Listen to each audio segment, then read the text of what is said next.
I'm back with another video, and in today's video I'm going to show you how to clear cache on Chrome. For that, first of all, open up your Chrome browser on your phone.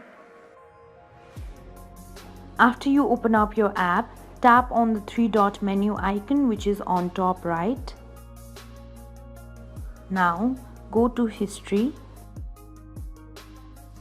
After that, tap on Clear Browsing Data which is on top left. Be sure to tap on the box next to Cached Images and Files and then tap on Clear Data. Select the sites from which you want to clear data and then tap on Clear. This way you can clear cache on Chrome. Thank you for watching. If you like the video, please hit the like button. If you want to see more tutorial videos, hit the subscribe button. And if you have something to say, please leave a comment.